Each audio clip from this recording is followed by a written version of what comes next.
जय हिंद दोस्तों। आज का हमारा टॉपिक रहने वाला है राष्ट्रीय आय, जिसे हम लोग इंग्लिश में नेशनल इनकम भी कहते हैं। तो आइए सबसे पहले हम लोग समझते हैं कि राष्ट्रीय आय किसे कहते हैं। तो राष्ट्रीय आय कहते हैं कि अगर किसी देश में एक वर्ष में उत्पादित वस्तुओं तथा सेवाओं के मौद्रिक मूल्य योग को है जो राष्ट्रीय आय कहा जाता है। अर्थात किसी भी देश में एक वर्ष में जितना वस्तु या फिर सेवा का उत्पादन होता है उसके मौद्रिक मूल्यों को ही राष्ट्रीय आय कहा जाता है। दूसरे शब्दों में एक और परिभाषा है कि किसी देश में एक वर्ष में अर्जित आय की कुल मात्रा को हम लोग क्या कहते हैं, तो राष्ट्रीय आय कहते हैं। किसी देश में एक वर्ष में अर्जित आय की कुल मात्रा को क्या कहते हैं, तो राष्ट्रीय आय कहते हैं।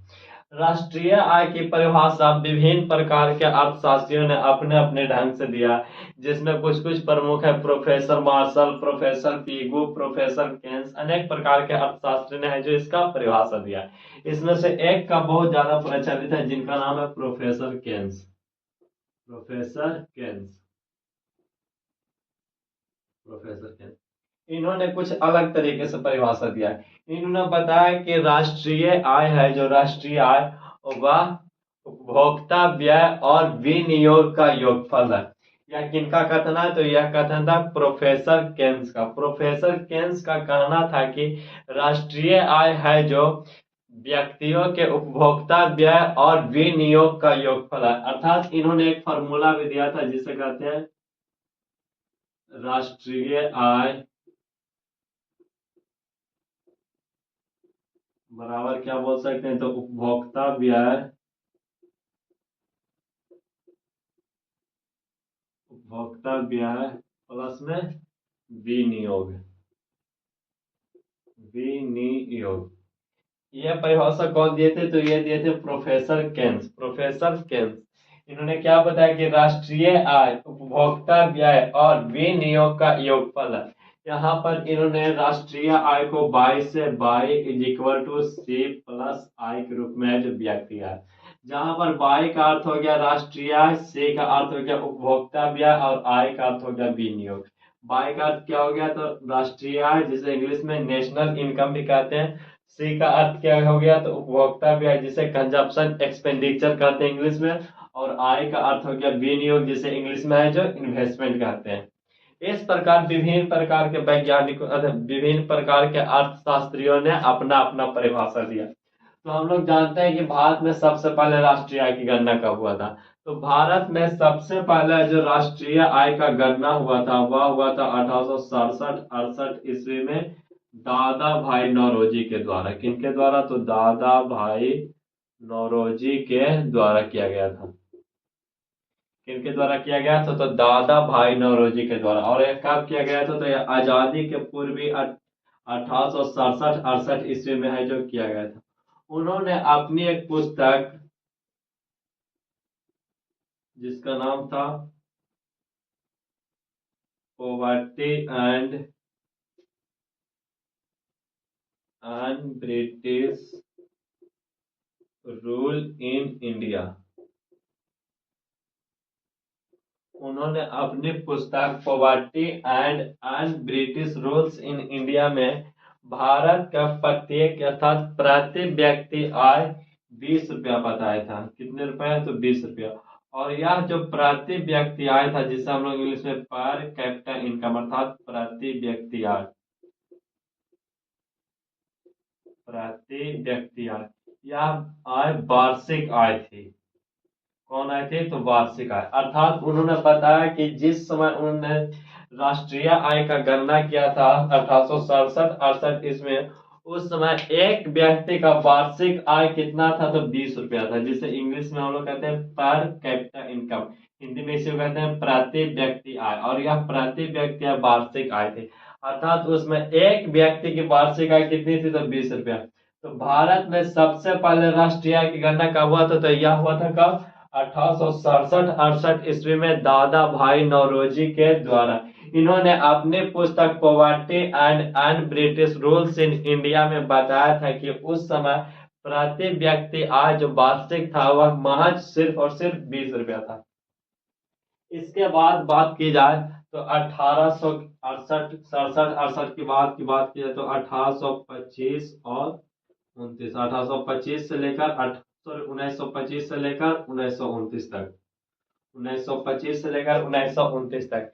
इस समय जो राष्ट्रीय आय जिनका गणना पर जिस समय इस समय राष्ट्रीय आय की गणना जिनका प्रचलित था वे थे डॉक्टर वी के आर भी राव, डॉक्टर वी के आर भी राव। अर्थात 1925 से 1929 ईस्वी तक राष्ट्रीय आय की गणना किनका प्रचलित था? डॉक्टर वी के आर भी राव, डॉक्टर वी के आर भी राव। 1925 से 29 के बीच में किनका राष्ट्रीय आय गणना प्रचलित था? तो डॉक्टर वी के आर भी राव।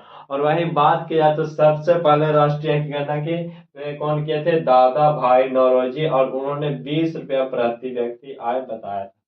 कितने रुपए है? तो 20 रुपया। आइए अब हम लोग आजादी के बाद देखते हैं। किसका? तो आजादी के बाद।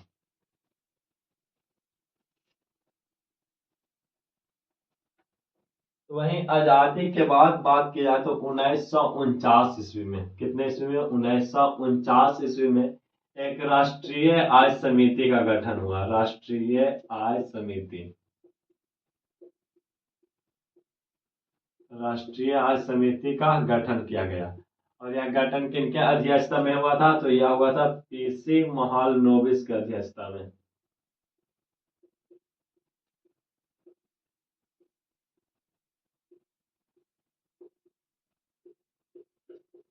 ध्यान दीजिएगा, आजादी के बाद अगर राष्ट्रीय आय की बात की जाए, राष्ट्रीय आय की गणना की, तो राष्ट्रीय आय के लिए यहाँ पर एक समिति का गठन हुआ था जिसका नाम था राष्ट्रीय आय समिति। इस समिति का गठन है जो किनके अध्यक्षता में हुआ था? तो यह हुआ था पीसी महालनोबिस, जिसका मुख्य उद्देश्य राष्ट्रीय आय के बारे में उनके संबंध में अनुमान लगाना था। इन्होंने अपना रिपोर्ट अप्रैल 1951 अर्थात 2 साल के बाद जारी किया। कितने साल के बाद अपना रिपोर्ट कब जारी किया? अपना रिपोर्ट जारी किए कब? तो अप्रैल 1951 ईस्वी को। अप्रैल 1951 ईस्वी में है जो अपना इन्होंने रिपोर्ट जारी किया। उस समय इन्होंने बताया कि प्रति व्यक्ति आय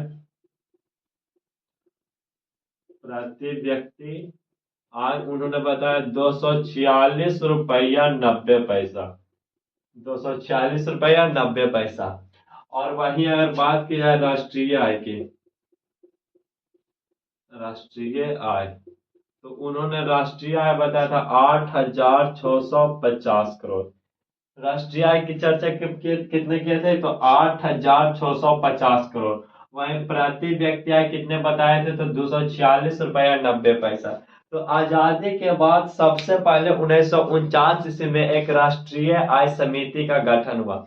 और यह अध्यक्षता कौन थे? इसके अध्यक्षता कौन निभाए थे? तो वह थे पीसी महालनोबिस। इन्हें ही है जो राष्ट्रीय आय गणना करने के लिए मतलब बोला गया इनके अध्यक्षता में। इन्होंने अपना रिपोर्ट जारी किया 2 साल के बाद अर्थात अप्रैल 1951 ईस्वी को अपना रिपोर्ट इन्होंने जारी किया। उस समय इन्होंने बताया कि प्रति व्यक्ति आय जो था वो था 246 रुपया 90 पैसा। और वहीं राष्ट्रीय आय की बात किया तो वो था 8650 करोड़, 8650 करोड़। और 1951 ईस्वी में ही 1951 ईस्वी में ही एक और समिति का गठन अर्थात स्थापना हुआ जिसका नाम था केंद्रीय सांख्यिकी संगठन, केंद्रीय सांख्यिकी संगठन। क्या नाम था? तो केंद्रीय सांख्यिकी संगठन, जिसे हम लोग इंग्लिश में सेंट्रल स्टैटिस्टिकल ऑर्गेनाइजेशन भी कहते हैं।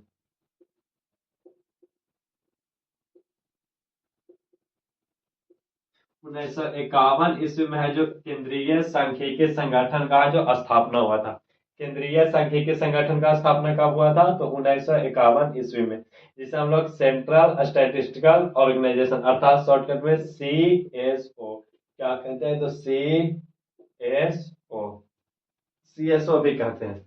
इसका जो स्थापना कब हुआ था? तो इसका स्थापना हुआ था 1951 ईस्वी में, जिसका मुख्य कार्य था राष्ट्रीय आय का अनुमान लगाना अर्थात राष्ट्रीय आय के बारे में बताना। यही वह समिति अर्थात संगठन है जो वर्तमान समय में राष्ट्रीय आय की गणना करता है, जिसका नाम क्या है? केंद्रीय सांख्यिकी संगठन। केंद्रीय सांख्यिकी संगठन। तो केंद्रीय सांख्यिकी संगठन का जो स्थापना कब हुआ था? तो 1951 ईस्वी में। कितने ईस्वी? तो 1951 ईस्वी में। वर्तमान समय में जो राष्ट्रीय आय की गणना कौन करता? तो केंद्रीय सांख्यिकी संगठन। केंद्रीय सांख्यिकी संगठन। इसका स्थापना की बात करें तो इसका स्थापना हुआ था 1951 ईस्वी में। आइए एक बार इसको फिर से समझते हैं कि 1949 ईस्वी में राष्ट्रीय आय समिति का गठन हुआ, जिसका अध्यक्ष बनाया गया किन्हें? पीसी महालनोबिस को। इन्होंने 2 साल बाद अपना रिपोर्ट जारी किया अप्रैल 1951 ईस्वी को। उस समय प्रति व्यक्ति इन्होंने बताया 246 रुपया 90 पैसा और राष्ट्रीय आय बताया 8,650 करोड़। उसके बाद उसी समय अर्थात 1951 ईस्वी में केंद्रीय सांख्यिकी संगठन का स्थापना हुआ, जो वर्तमान समय में भी राष्ट्रीय आय की गणना करता है, जिसे इंग्लिश में सेंट्रल स्टैटिस्टिकल ऑर्गेनाइजेशन कहते हैं। अब आइए हम लोग समझते हैं आगे राष्ट्रीय आय के बारे में।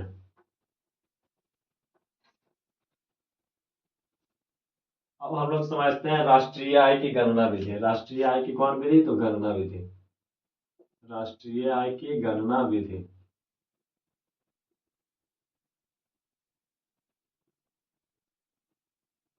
राष्ट्रीय आय की गणना विधि पहला समझते हैं।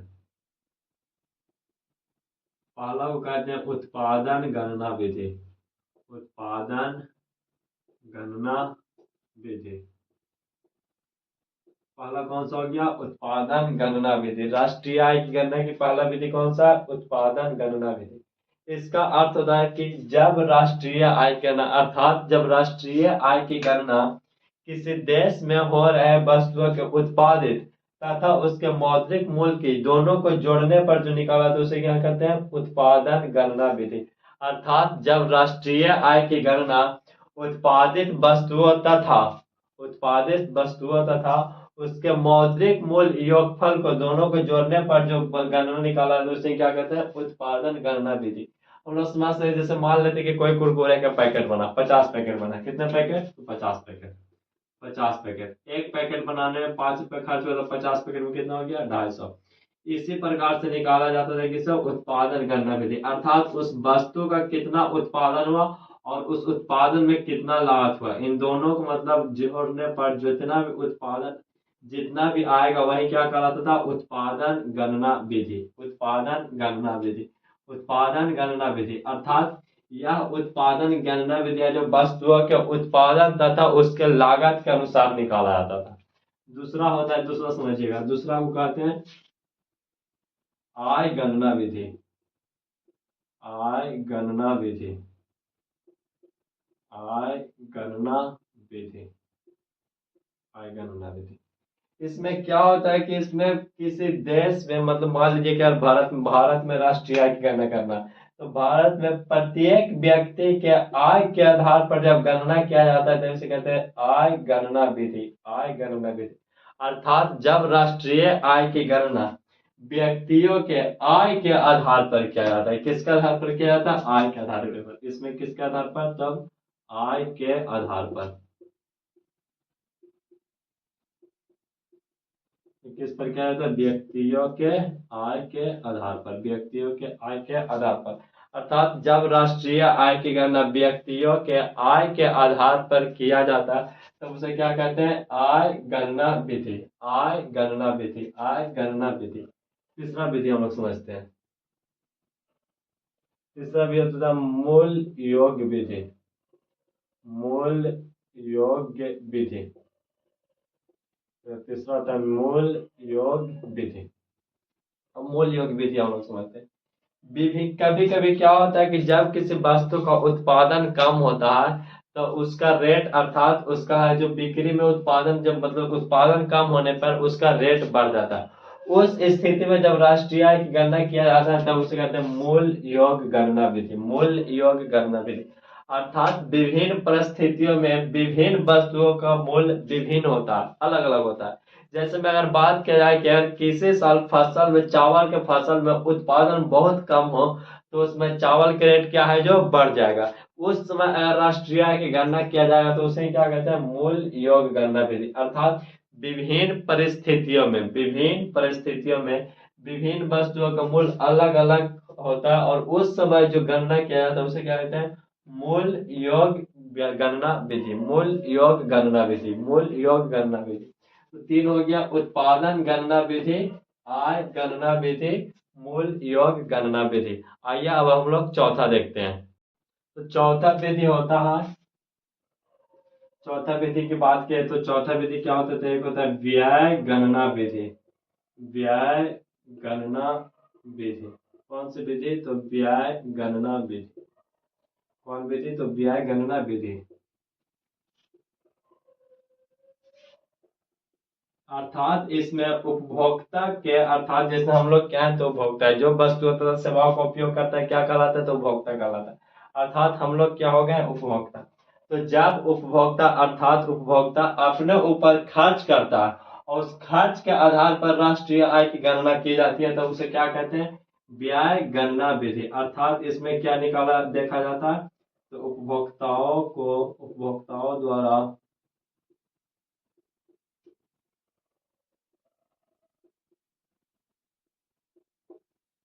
उपभोक्ताओं द्वारा अपने ऊपर किए गए व्यय को, अपने ऊपर किए गए व्यय।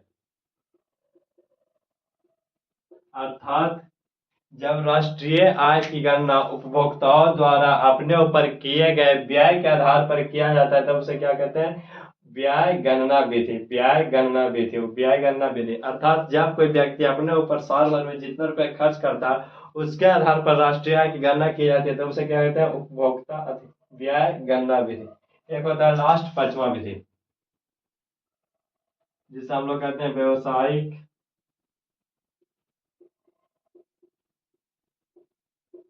व्यवसायिक गणना विधि। व्यवसायिक गणना विधि।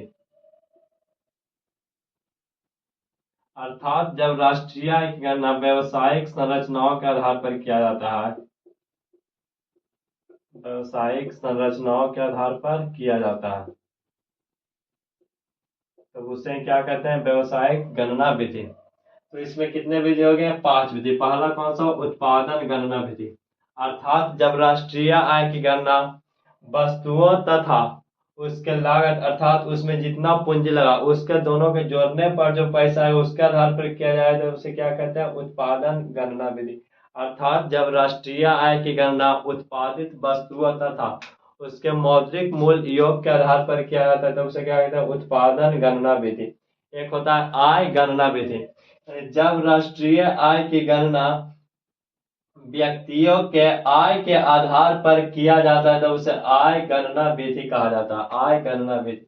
एक होता है मूल योग विधि। इसमें क्या होता है कि विभिन्न परिस्थिति में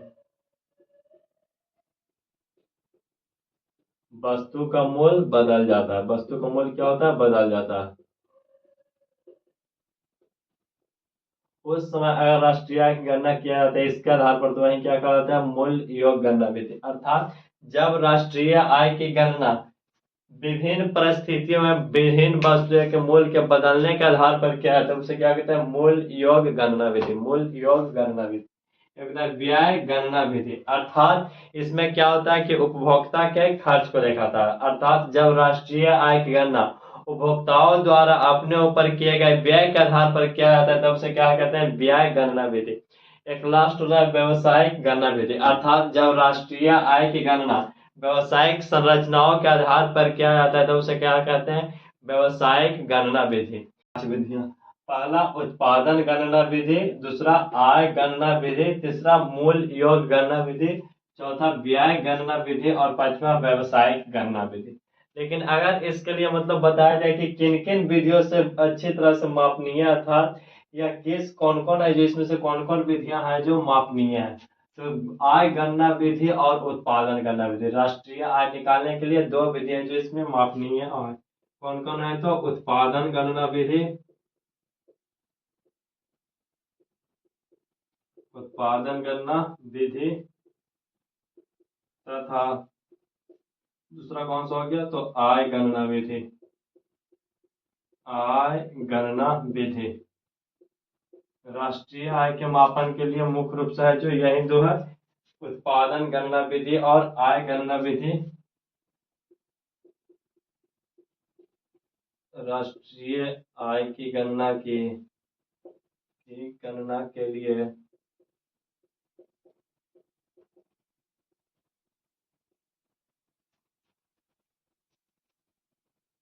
राष्ट्रीय आय की गणना के लिए वैज्ञानिक, व्यवहारिक,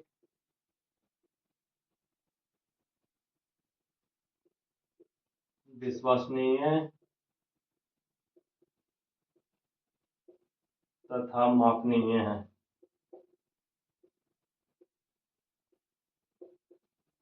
अर्थात राष्ट्रीय आय की गणना की कौन कौन सी विधियां जो विश्वसनीय और मापनीय है, तो यह केवल दो है, उत्पादन गणना विधि और आय गणना विधि। उत्पादन गणना विधि और आय गणना विधि है जो राष्ट्रीय आय की गणना की है, जो विश्वसनीय और मापनीय विधि है। तो अगर आप लोगों को यह वीडियो अच्छी लगे तो वीडियो को लाइक करके चैनल को सब्सक्राइब कर लें। मिलते हैं नेक्स्ट वीडियो में, तब तक के लिए जय हिंद, जय भारत।